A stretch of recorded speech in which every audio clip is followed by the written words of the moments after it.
Petit tuto pour, vous permettre de mettre à jour votre tableur fil rouge pour, 2 raisons. Lorsque je fais des mises à jour automatiques, si vous avez fait des modifications personnalisées, les choses ne se chargent pas correctement et également, si, vous avez besoin, de, corriger des erreurs que vous avez faites, des cases qui se sont effacées. On va voir ça tout de suite. Je vais aller dans le tableur fil rouge, d'Elisasa. Dans ce tableur, je vais mettre à jour un certain nombre, d'indicateurs, mise en surbrillance et également, les lignes pour saisir les données, les résultats du Gut Intelligence Test de Viome. Alors là, c'est juste pour la démo des ajouts et des mises en forme.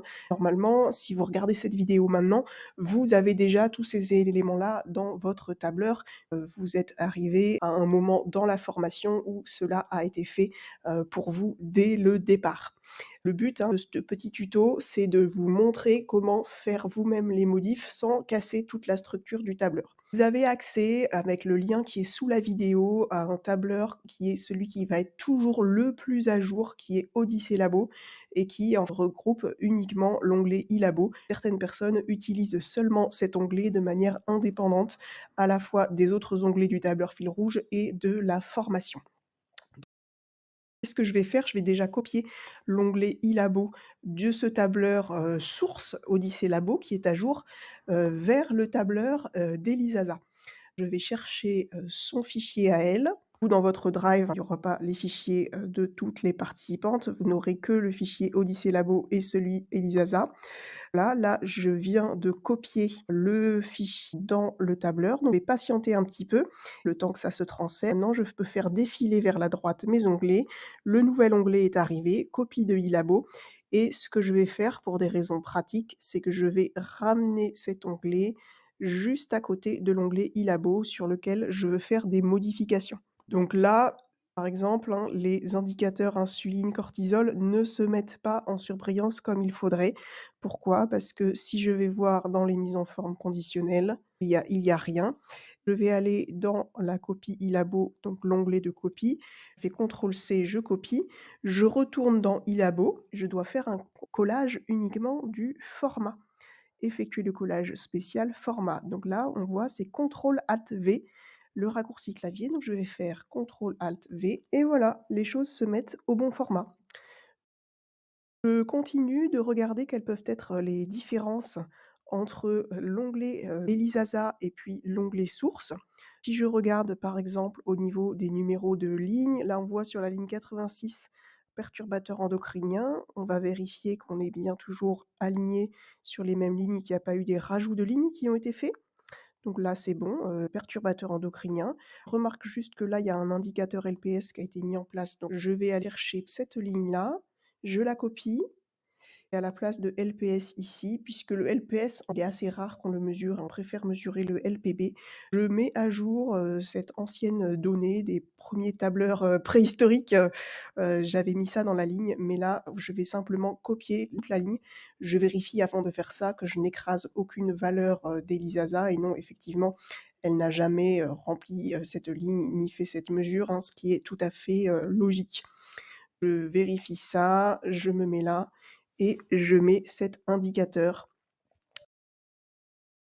Alors, ce qu'on voit là, c'est que la valeur conditionnelle ici n'est pas calculée comme il faut. C'est simplement que j'ai une ancienne valeur conditionnelle.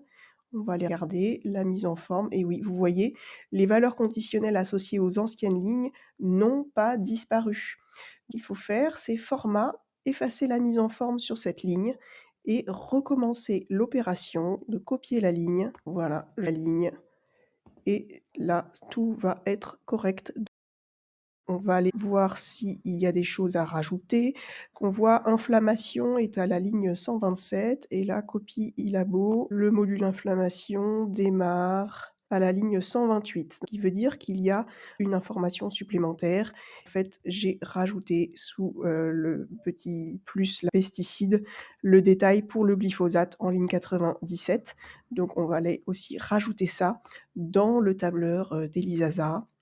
En ligne 87, pesticides, insérer une ligne au-dessus et je vais insérer la ligne pour le glyphosate. Voilà et petit crochet s'est mis aussi tout seul et donc on a bien inflammation qui démarre à la ligne 128.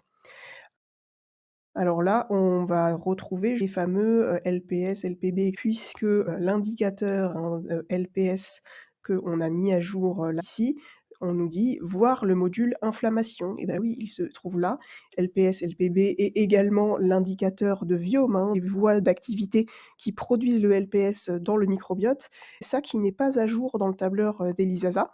Donc je vais créer ces lignes-là. Je regarde ce qu'il y a au niveau du modèle dans l'onglet sources, j'ouvre inflammation et là, on voit une première ligne déjà activité inflammatoire, ce qui est directement un résultat qui se trouve, dans le rapport Viome et pour la LPS, j'ai groupé sous un chapeau complet LPS 3 résultats possibles. Le LPS directement, le LBP que vous mesurerez si vous passez par un médecin, c'est ça qu'il va vous prescrire et la voie de biosynthèse du LPS qui donne une indication de ce qui est produit comme LPS par votre microbiote que vous trouverez dans le rapport, Viome. Je vois qu'en fait, au lieu d'une, ligne de l'autre côté qui est celle-là, il faut que je rajoute 1, 2, 3, 4 lignes en plus pour pouvoir insérer, toutes ces informations dans le tableur d'Elisasa. Donc, je vais en rajouter alors, il faudrait faire attention si Elisasa avait déjà rempli et saisi des résultats sur, BP, mais là je vérifie. Comme ce n'est pas le cas, j'ai pas besoin de faire très, très attention. Je vais pouvoir, écraser l'ensemble. Donc je vais rajouter mes 4 lignes et rajouter directement tout le bloc d'informations. Encore une ligne supplémentaire, voilà. Et alors je vais pas me tromper, cette fois, je vais bien effacer la mise en forme de tout cela. Format, effacer la mise en forme et je vais directement copier le bloc complet d'informations jusqu'ici, copier et ici je fais un collage classique, CTRL V, voilà et donc le tableur a bien été mis à jour, à ce niveau-là. Dans ce score d'inflammation, il y a beaucoup d'autres résultats en Viome aussi à reporter. On va mettre à jour stress induit par le microbiome et voie de biofilm de la chimiotaxie. En ligne 150 et 151, on va vérifier qu'on est bien sur ça, oui. Je vais donc ajouter, insérer une ligne au-dessous, j'en insère 2, je copie, CTRL C et je colle ici. On est à jour sur le module inflammation. Alors, on est à jour sur des lignes qu'on voulait rajouter, hein, pour pouvoir saisir les résultats, de Viome, mais je vais toutefois vous montrer comment on peut, mettre à jour globalement ce module, à la fois sur l'évolution des valeurs de santé et aussi des mises à jour, parce que qu'il va y avoir des bugs, vous voyez? Qu'il y a une valeur 5 qui n'a rien à faire ici, parce que c'est un recopiage de ce qu'il y avait au-dessus. On va vouloir en fait mettre tout ça au clair. Ce que je fais, je sélectionne tout le module, format, effacer la mise en forme. On va vérifier ici que quand on fait ça, ça efface bien aussi la mise en forme conditionnelle. Voilà, c'est bon et je vais bien pouvoir repartir de 0. Je vais dans iLabo, je vais copier tout ce bloc inflammation, CTRL C et là, qu'est-ce que je vais faire? Surtout pas CTRL V, parce que ça écraserait tous les résultats d'Elisasa, mais je me mets dans la première case, je fais un collage spécial du format. CTRL plus Alt plus V. Et voilà, le format est remis à jour. Alors qu'est-ce qui peut aussi évoluer? Les données, de santé, je peux être amenée à les remettre à jour quand de nouvelles publications paraissent, pour poursuivre, les meilleures, informations, au fur et à mesure des résultats scientifiques. Les explications ici, peuvent, évoluer, être enrichies et parfois là, vous voyez, il y a même des vidéos qui, sont sur, la chaîne, privée auxquelles n'ont accès que les clientes et que vous avez là en surbrillance. Il pourrait y avoir des vidéos supplémentaires qui, expliquent, comment on peut interpréter tel ou tel résultat. Pour avoir la dernière version à jour de tout ça, dans votre tableur et on va retourner dans copie iLabo et cette fois, on ne va coller que le bloc, qui n'est pas le bloc de vos résultats, qui est le bloc, de données standards communes à tout le monde. Alors, il faut quand même être vigilante parce que par défaut, dans l'Odyssée Labo, onglet hein, partagé avec tout le monde, je mets le jour. Ce qui est dans la colonne là, E, c'est les données pour les femmes de 18 à 55 ans, pas enceinte, pas ménopausée. Si vous n'êtes pas dans cette situation-là, je vais faire une autre petite vidéo pour vous expliquer comment, bien mettre à jour, votre tableur en tenant compte de votre situation, spécifique. Dans cet exemple-là, ça ne va pas jouer, hein, pour, le module inflammation, donc je vais faire ce copiage direct et là, je fais un vrai contrôle V, il y a rien de particulier, ça va juste, remettre à jour les informations dans ce petit bloc et ainsi vous êtes sûr que vous avez toutes les explications qui sont, les plus, à jour sur chaque, résultat possible. Je continue à descendre, je vais voir ce qu'il faut ajouter, dans les autres modules. Tout vous voyez avec des mises à jour automatiques qui apparaissent en rose, c'est juste pour vous les signaler. Je remets tout ça en blanc, ça n'a plus aucune importance, maintenant. On va vérifier qu'on a bien, la ligne estomac qui démarre à 209 dans l'autre onglet source pour voir s'il y a lieu d'ajouter des choses dans le module auto-immunité. Ce qu'on voit, c'est que estomac commence à 208 et auto-immunité à 153 dans le tableur source. Donc il y a un décalage, il faut arriver à remettre ça en ordre. Je pense en fait là, il y a eu par erreur une ligne qui ne sert à rien qui s'est ajoutée. On va aller voir ça tout de suite. Auto-immunité. Alors, peau en 204. Et non, il y a bien cette ligne-là, donc c'est une mauvaise hypothèse ou alors c'est vous, Elisasa, qui avez ajouté une ligne. Voilà, en VTH intact. Il faudrait là que je vérifie que vous avez bien, rangé la donnée au bon endroit. Si c'est pertinent, l'ajout que vous proposez, je vais aller mettre ça à jour sur Odyssey Labo pour qu'on puisse, toutes partager, tableur optimisé. En plus, je vois que vous avez bien mis vos normes labo, donc il est tout à fait intéressant que vous puissiez comme ça rajouter vos propres lignes et qu'il puisse y avoir un partage à ce niveau-là. Je vais juste continuer de mettre à jour, pour les résultats de Viome, vous montrer où ils sont, et après, j'irai moi de mon côté faire les modifications d'Odyssey Labo pour pouvoir prendre en compte, ce résultat sur, la parathyroïde pour tout le monde. Il n'y a rien dans les résultats de Viome qui concerne l'estomac, puis on mesure sur ce qui se passe dans le côlon. Il peut y avoir parfois des bactéries qui sont censées être dans la bouche, qu'on retrouve dans le côlon. Dans ce cas-là, on peut se dire qu'on a probablement une hypochlorhydrie de l'estomac et on retrouve aussi parfois des Helicobacter pylori dans les selles. Donc ça peut être un indicateur, mais vous ne pouvez pas déterminer que vous n'avez pas Helicobacter pylori sur le fait qu'il y a absence de Helicobacter pylori dans vos selles. On arrive dans le module intestin, tout ce qui concerne les dérivés du gluten.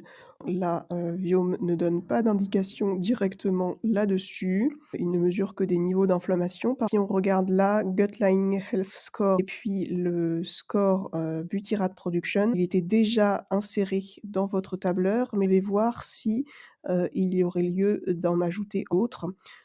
Un indicateur Viome de santé de la muqueuse intestinale en ligne 288 sous la zonuline fécale. Tout est décalé d'un cran, Elisasa, puisque vous avez, rajouté de vous-même une ligne.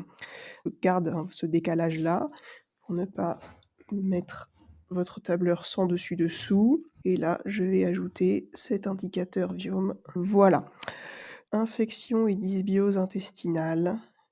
Y a-t-il des indicateurs Viome? Oui, il y a de nombreux signes et indicateurs d'infection ou de dysbiose intestinale. Combien de lignes? 1, 2, 3, 4, 5, 6, 7, 8, 9. 9 lignes sous la calprotectine fécale. Allons-y, je vais les rajouter 3 par 3. Je sélectionne les 3 que j'ai déjà faites et j'en rajoute encore 2 fois 3, voilà. Et maintenant, il faut bien que j'efface la mise en forme, sinon ça va me reprendre systématiquement la mise en forme de calprotectine, qui est la ligne à partir de laquelle j'ai fait mon insertion de ligne. Donc je vais dans Format, effacer la mise en forme et je vais copier ici. Voilà, c'est parfait. Juste un petit test, est-ce que tout ça était à jour? Oui, vous voyez, les mises en forme étaient bien à jour, hein. Si je mets 1, ça se met en surbrillance. Je continue à explorer, les résultats de Viome. Il faudrait faire, figurer dans cet onglet iLabo. Je vais aller dans l'onglet source directement pour les regarder. Cécalogrammes, non, on va pas retrouver. Les électrolytes fécaux, on ne va pas retrouver. Sur les différentes causes de prolifération, c'est plutôt des résultats de MOU ou DMI, hein, c'est métabolites urinaires. Vous ne trouvez pas de résultats de Viome là-dedans. On ne vous donne pas les niveaux de prolifération, il vous donne des scores agrégés. En tout ça, ce sont des résultats à aller chercher dans le rapport, Viome, mais là, par contre, il n'y a pas de ligne à ajouter, c'est juste de l'info qu'il faut aller récupérer dans votre onglet microbiote et donc selon la période où vous allez regarder cette vidéo, soit c'est déjà intégré de manière automatique, soit il faut le faire de manière, manuelle. Prolifération fongique, là non, il n'y a rien. Et pareil, sur les flores fongiques, on va juste ajouter un résultat de Viome, les voies de stress salin en ligne 449. Voilà, et je ne veux pas qu'elle soit raccrochée, ça n'a rien à voir avec les eucaryotes et parasites.